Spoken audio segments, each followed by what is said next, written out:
ओम श्री परमात्मने नमः। ओम श्री परमात्मने नमः। अथ श्वेता श्वेतरोपनिषद अथ श्वेता श्वेतरोपनिषद शांति पाठ। शांति पाठः।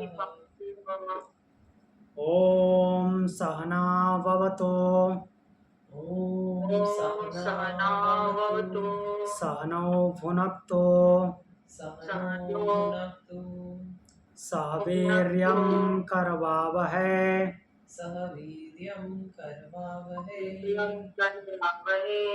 तेजस्विनावधीतमस्तु तेजस्विनावधीतमस्तु मा विद्विषावहै।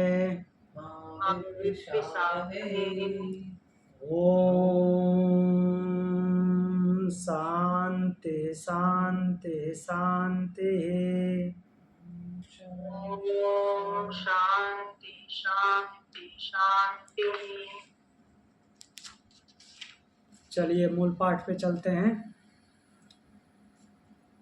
श्वेता स्वतर उपनिषद द्वितीय अध्याय 12 नंबर मंत्र हम कल देख रहे थे, जिस पे काफ़ी लंबी डिस्कशन हुई। तो उसको शॉर्ट में रिवाइज कर लेते हैं फिर से।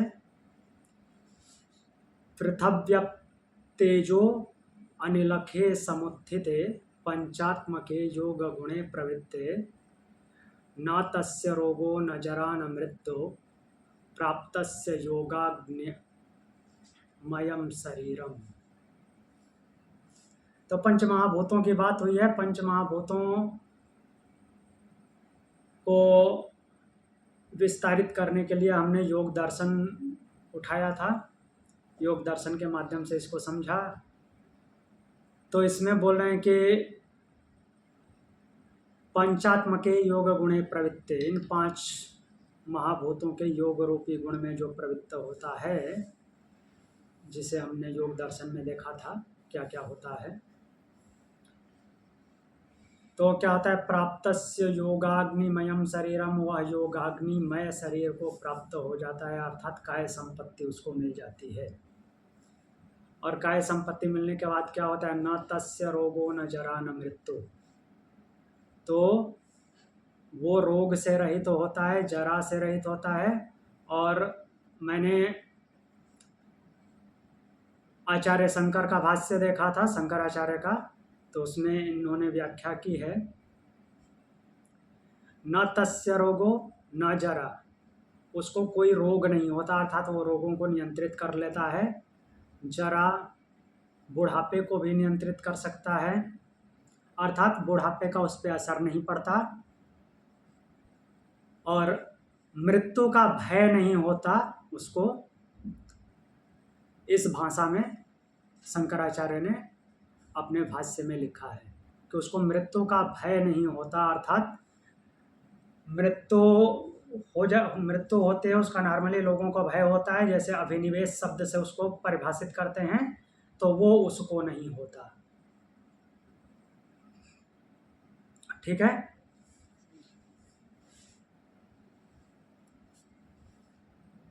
आगे हम देखते हैं, आगे बढ़ें या कुछ बोलना है? नहीं सर, आगे। ठीक।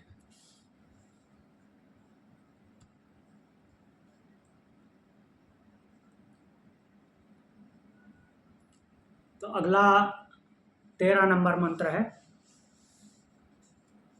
देखते हैं। ये भी अच्छा मंत्र है। लघुत्वम आरोग्यम लोलुप्त्वम लघुत्वम् आरोग्यं लघुत्वम् लोलुप्त्वम् आरोग्यं लोलुप्त्वम् वर्णप्रसादं स्वरसौष्ठवं च वर्णप्रसादं स्वरसौष्ठवं च गन्धाशुभ्रो मूत्रपुरी समल्पम् गन्धाशुभो मूत्रपुरीशम् योग प्रवृत्तिं प्रथमां वदन्ति योगं प्रवृत्तिं प्रथमां वदन्ति। तो इसमें बोल रहे हैं लघुत्तम आरोग्यम लोलुप्त्वम वर्ण प्रसादम स्वर सौष्ठवम च गंध शुभो मूत्रपुरी समल्पम। योग प्रवृत्तिम प्रथमाम वदन्ति। तो लघुता जो अष्ट सिद्धियों में हमने देखा था, शरीर को हल्का कर लेना, वो सिद्धि प्राप्त होती है योगी को। वो पीछे वाले श्लोक को ही और आगे परिभाषित कर रहे हैं। तो इसमें बोलें कि लघुत्तम, शरीर का हल्कापन। जब साधक को ऐसी शक्तियां प्राप्त होती हैं तो क्या हो जाता है कि शरीर को वो हल्का कर लेता है। लघुत्तम, लघुता करने की शक्ति आ जाती है उसमें, वो सिद्धि प्राप्त हो जाती है। आरोग्यम, रोग से रहित हो जाता है, कोई रोग नहीं पकड़ता उसको। अलोलुप्त्वम, अलोलुप्त्वम मीन्स लोलुपता नहीं होती, लोलुपता की हानि हो जाती है, अर्थात लोभ नहीं करता, किसी प्रकार का लोभ नहीं करता, अर्थात लालच नहीं करता। जो उसके पुरुषार्थ से मिलता है उसी में संतुष्ट रहता है और किसी चीज को देख करके लालच नहीं करता। वर्ण प्रसादम, तो वर्ण प्रसादम जो काय संपत्त बोले हैं वही वर्ण प्रसादम है, अर्थात वर्ण का प्रसाद, उत्तम वर्ण प्राप्त हो जाता है। वर्ण मतलब बॉडी की चमक, आभा, ग्लो, वो मिल जाती है। स्वर सौष्ठवम, स्वर जो है सौष्ठव हो जाता है, अर्थात स्वर में गंभीरता आ जाती है, मधुर हो जाता है। अर्थात ऐसा साधक बोलेगा तो उसकी बात में वजन होगा, सुन करके लगेगा कि हाँ कुछ बोला है। स्वर सौष्ठवम। और क्या बोल रहे हैं? गंधा शुभो, उसके शरीर से, काया से शुभ गंध आने लगती है, अच्छी गंध आने लगती है, सुगंध आने लगती है, अर्थात उसका शरीर सुवासित हो जाता है, अच्छी गंध आती है।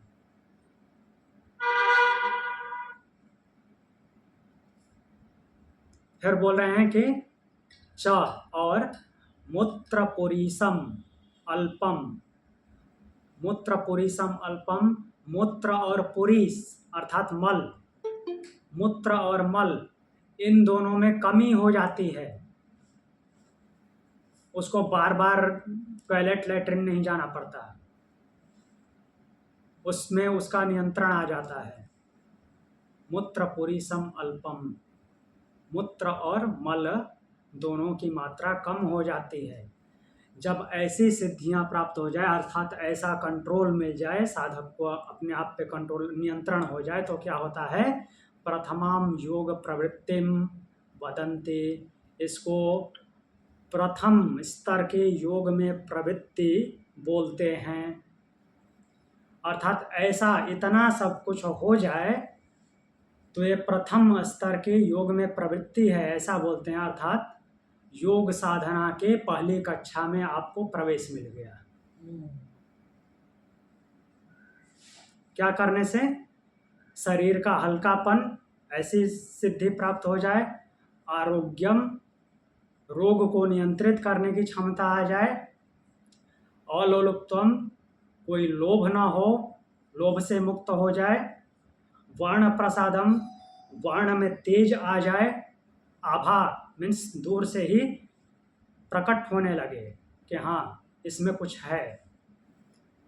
स्वर सौष्ठवम, स्वर में सौष्ठव, गंभीरता, मधुरता आ जाए वाणी में।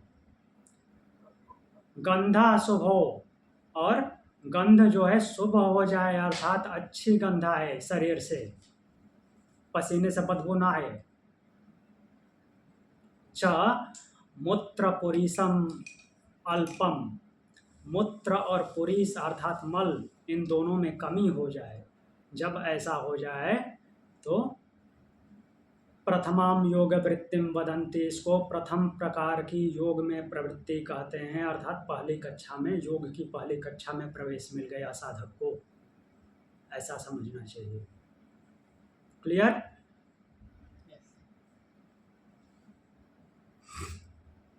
तो आगे देखते हैं कि योग की पहली कक्षा में प्रवेश के बाद फिर अब क्या होगा।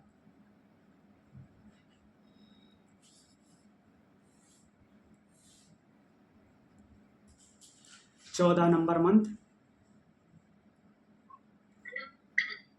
यथैव बिम्बं हृदयोपलिप्तं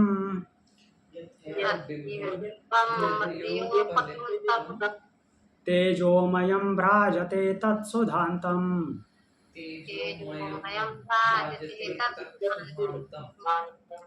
तद्वात्मतत्त्वं प्रसमीक्ष्य देहि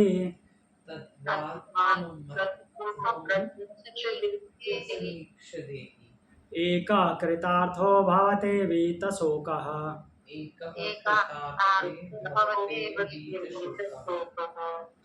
गुड। तो आया है शब्द यथैव बिम्बम, बिंब नहीं है, बिंब। ठीक, बिंब मीन्स परछाई होती है, छाया, और बिंब मतलब धातु से बना हुआ कोई आभूषण।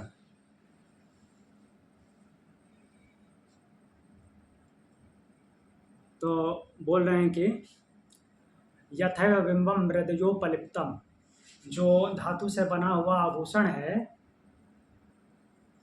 तो क्या होता है मृदयोपलिप्तम, मिट्टी आदि मीन्स गंध से लिपट करके मलिन हुआ होता है, और उसको जब तेजोमयम, उस तेजोमयम बिंबम, उस तेजोमयी बिंब जो है उसको तत् एव सुधांतम भ्राजते, उसको सुधांतम भ्राजते अर्थात अच्छी तरह से माज करके चमका दिया जाता है। तो उसकी जो गंदगी है वो हटा दी जाती है।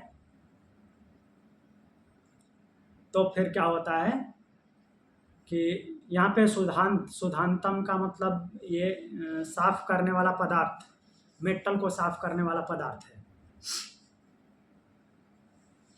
तत्वा देहि आत्मतत्वं प्रसमीक्ष्य एक। तो वैसे ही जैसे कि मिट्टी में लिपटा हुआ ज्वेलरी या आभूषण जिसको कि साफ कर दिया जाता है, साफ करने वाले पदार्थ से उसको अच्छी तरह से चमका दिया जाता है, तो साफ होने पर वो जैसा दिखने लगता है, वैसे ही क्या होता है कि देही, यह जीवात्मा, देह में रहने वाला, देह में रहने वाला कौन सा है? आत्मा। और देह में जब रहता है तो जीवात्मा कहलाता है। आत्म तत्व, ये आत्म तत्व कौन है? परब्रह्म। तो उस आत्म तत्व को प्रसमीक्ष्य, समीप से उसका प्रत्यक्ष करता है, अर्थात समीप से अनुभव करता है। क्यों समीप से अनुभव करेगा? क्योंकि वो उधर ही हृदय गुफा में है। तो समीप से अनुभव कैसे करेगा? मल से रहित करके, उस पे मल चढ़ा हुआ है। जीवात्मा पे प्रकृति के अवयवों का मल चढ़ा हुआ है। पहले वो अपने आप को साफ करेगा तो दिखेगा कि वो उसी के जैसा हो गया, तो अपने आप को पहचान लेता है। नजदीक से देख लेता है और फिर क्या हो जाता है? एक ही हो जाता है। एक ही बोले तो केवली, एकदम उसी के जैसा, सेम मीन्स ब्रह्म भाव वाला, ब्रह्म भाव से भावित हो जाता है। और फिर जब ऐसा हो जाता है तो वीत शोका, उसके शोक बीत जाते हैं, शोक से रहित हो जाता है। जब वो पहचान लेता है कि मेरा वास्तविक स्वरूप ये है, तो उसके जो सारे प्रकृति में जो लिप्सा है वो समाप्त हो जाती है और वो एक ही हो जाता है, मीन्स केवली हो जाता है। और फिर क्या हो जाता है? कृतार्थ भवेत, वो कृतार्थ हो जाता है, कृत्य हो जाता है। मीन्स अब उसको कोई लोभ मोह वगैरह कुछ नहीं रह जाता। फिर से देख लेते हैं। जैसे मिट्टी में लिपटा हुआ आभूषण है, उसको साफ कर दिया जाता है तो चमकने लगता है और उस पर किसी तरह का गंदगी अब नहीं मिलती है, तो वैसे ही यह देही जीवात्मा जब साफ कर देता है, अपने आप को साफ कर लेता है, तो वो समझ जाता है कि मैं आत्म तत्व हूँ। और जब ऐसा जान लेता है तो वो क्या हो जाता है, एक ही हो जाता है। एक ही बोले तो केवली हो जाता है। और वीत शोका, जब ऐसा हो जाता है तो उसके शोक समाप्त हो जाते हैं, शोक से रहित हो जाता है और वो कृतकृत्य हो जाता है। ऐसा होकर के कृतार्थ हो जाता है, अर्थात मुक्त होने की अवस्था में आ जाता है। क्लियर? आगे बढ़ते हैं।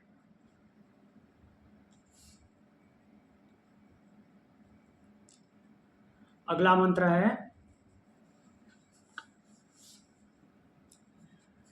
यदात्मतत्वेन तो ब्रह्मतत्वम्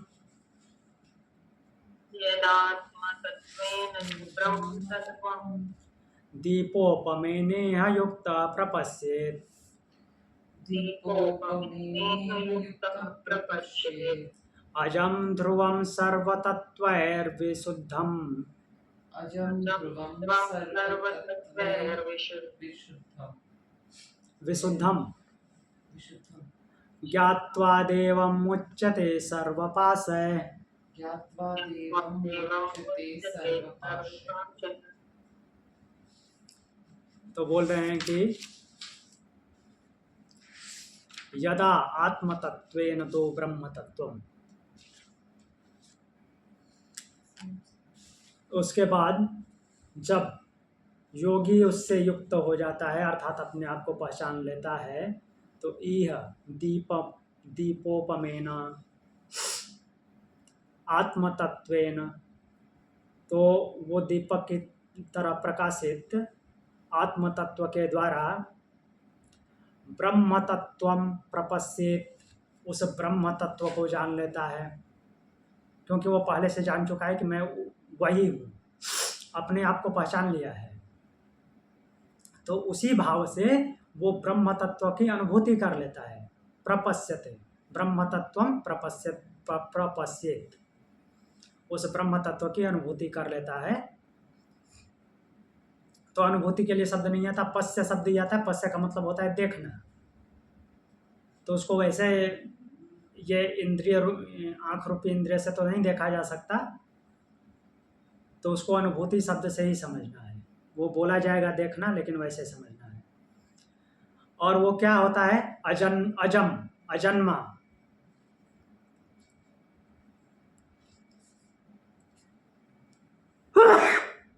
सॉरी, ध्रुवम, अजन्मा होता है। ध्रुवम निश्चल, अर्थात जैसे ध्रुव किसको बोलते हैं, जो इधर उधर हिलता नहीं, परमानेंट वहीं पे रहता है। सर्वतत्वय विशुद्धम, और सभी तत्वों से शुद्ध, अर्थात अब प्रकृति के किसी भी चीज से उसका कोई मतलब नहीं रहता। कहने का तात्पर्य ये है, सभी तत्वों से विशुद्ध का तात्पर्य यही है कि अब किसी में भी वो लिप्त नहीं होता।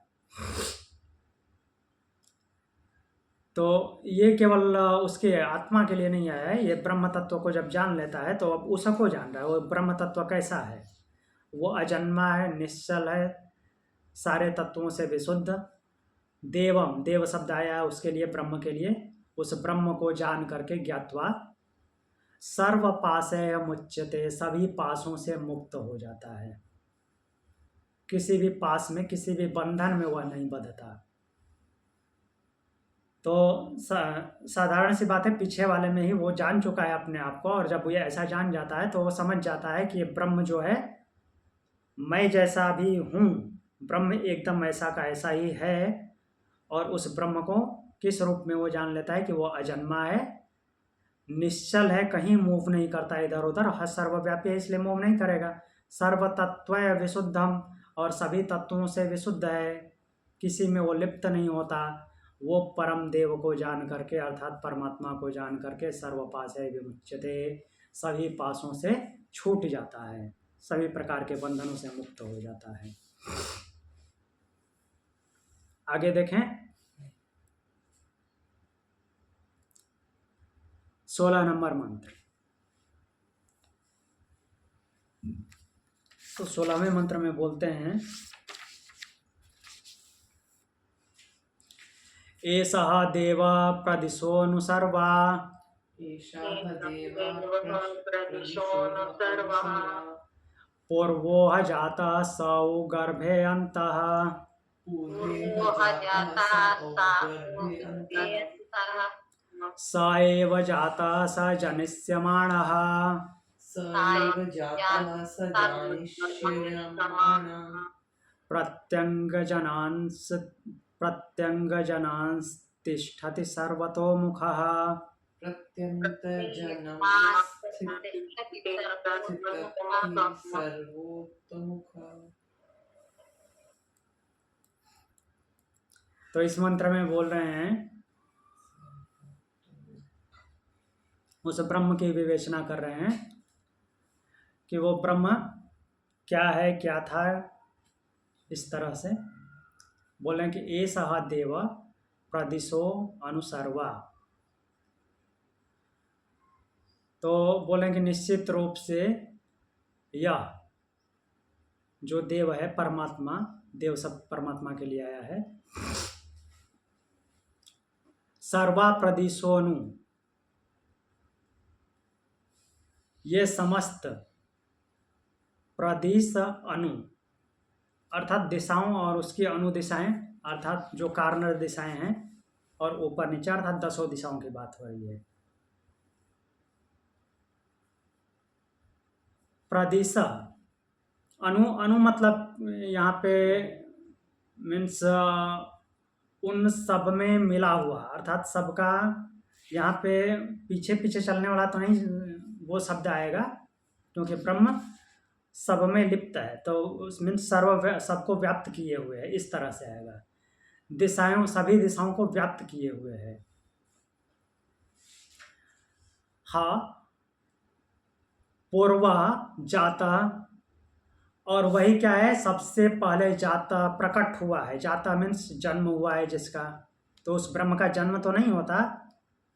जाता जन्म होना यहाँ पे किस बात के लिए आया है कि जब वो सृष्टि में, सृष्टि के साथ प्रकृति के साथ मिलकर के विस्तार किया इसका, मैं एक हूँ अनेक हो जाऊँ, तो उस भाव से वो हिरण्यगर्भ के रूप में अर्थात अपने गर्भ में इस ब्रह्मांड को फैलाया। तो अपने गर्भ में ये ब्रह्मांड को फैलाना ही वो हिरण्यगर्भ है, उसका गर्भ। तो जो बोल यहाँ पे आया है शब्द पूर्वा जाता, सबसे पहले वो प्रकट हुआ। स गर्भे अंतः, और उस गर्भ के अंदर ही वो स्थित है। उस गर्भ के अंदर ही वो स्थित है। कहने का मतलब क्या है कि जो हिरण्यगर्भ है अर्थात जो गर्भ है उसका, ब्रह्म का, उसमें वो स्थित है। कैसे स्थित है? अपर ब्रह्म के रूप में। पूरी प्रकृति उसके गर्भ में है, अर्थात पूरा ब्रह्मांड उसका गर्भ है, और पूरे ब्रह्मांड में वो व्याप्त है अपर ब्रह्म के रूप में। इसीलिए यहाँ पे बोला गया है कि गर्भे अंतः, गर्भ के अंदर वही व्याप्त है। और वैसे साधारण सामान्य लेवल पे भी लिया जाए तो भी ऐसा माना जा सकता है, जो गर्भ में होता है उसमें भी वो व्याप्त है। तो ये प्रकट होने के बाद अपर ब्रह्म के लिए ही है ना? हाँ मीन्स, हाँ अपर ब्रह्म के लिए, प्रकृति मीन्स ब्रह्मांड के लिए देखें तो अपर ब्रह्म। और वैसे गर्भ में आ जाएं तो किसी भी प्राणी का गर्भ, उसके अंदर जो शिशु होता है तो उसमें भी वो है। स एव जाता, और वही क्या है, जाता मीन्स प्रकट रूप में वही है। मीन्स जब कोई उत्पन्न होता है तो उसमें भी वही है। स जनिष्यमाणः, और जो बाद में होंगे, बाद में होने वाले हैं, उनमें भी वही होगा। कुल मिला के भूत वर्तमान भविष्य की बात की जा रही है। मीन्स पहले भी शुरू में भी वही उत्पन्न हुआ था, अभी जो है वही है, और बाद में भी वही होगा। अर्थात जो कुछ भी होगा उससे ही लिप्त हुआ होगा, अर्थात उसके बिना कोई नहीं होगा। कहने का तात्पर्य ये है। फिर जनान प्रत्यंग तिष्ठति। जनान मीन्स जो जन्म लेने वाले हैं, अर्थात सारे प्राणी। जन्म लेने वाले का मतलब है, ये कहने का मतलब ये नहीं समझना है कि बाद में जन्म लेने वाले। मीन्स जो जन्म ले चुके हैं और होंगे, उन सभी जन्म लेने वालों के बारे में बोल रहे हैं। प्रत्यंगा, उनके अंगों के भीतर वही स्थित है, अंग प्रत्यंगों में वही है। सर्वतोमुखम, और सर्वतोमुखम हर तरफ मुख वाला है। प्रकृति के जितने भी मुख हैं वो सब उसके ही मुख हैं। तो बोल रहे हैं कि वह जो देव है वह ब्रह्म है, समस्त दिशाओं में व्याप्त है, और वही परमात्मा जो पहले, वही परमात्मा पहले हुआ है, अभी जो हैं उनमें भी है, और आगे जो होंगे उनमें भी वही रहेगा। अर्थात उसी से सब व्याप्त रहेंगे, और सबके अंग प्रत्यंगों में वही है, वही विद्यमान है सबके अंग प्रत्यंगों में। सर्वतोमुख, और हर तरफ मुख वाला है। कोई क्वेश्चन? तो चलिए इस अध्याय का अंतिम मंत्र देखते हैं, 17 नंबर।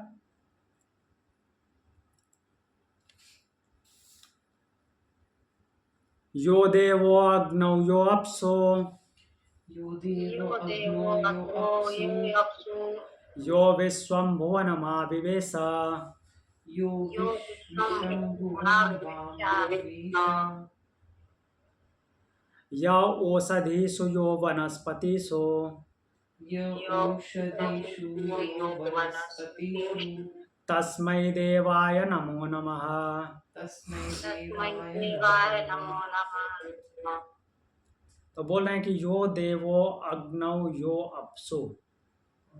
वो जो देव है वो मीन्स ब्रह्म, वो अग्नि में भी है, अप्सु पानी में भी है, जल में भी है।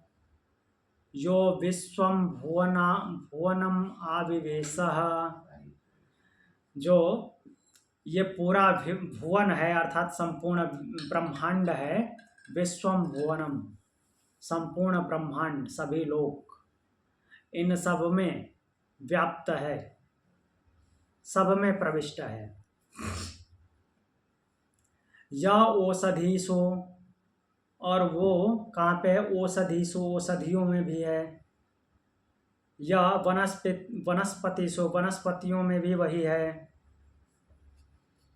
तस्मै देवाय नमः नमः, उस देव को अर्थात उस परमेश्वर को, उस ब्रह्म को नमस्कार है, नमस्कार है, ऐसा बोले हैं। अर्थात एक प्रकार से स्तुति की है सर्वव्यापी बता करके। वह ब्रह्म अग्नि में भी है, जल में भी है, और समस्त लोकों में व्याप्त है, अर्थात सारे भुवन में, सारे पूरे ब्रह्मांड में व्याप्त है। वही औषधियों में है, वही वनस्पतियों में है। उस ब्रह्म के लिए नमस्कार है, नमस्कार है। इति द्वितीय अध्याय, यहाँ पे द्वितीय अध्याय पूर्ण होता है।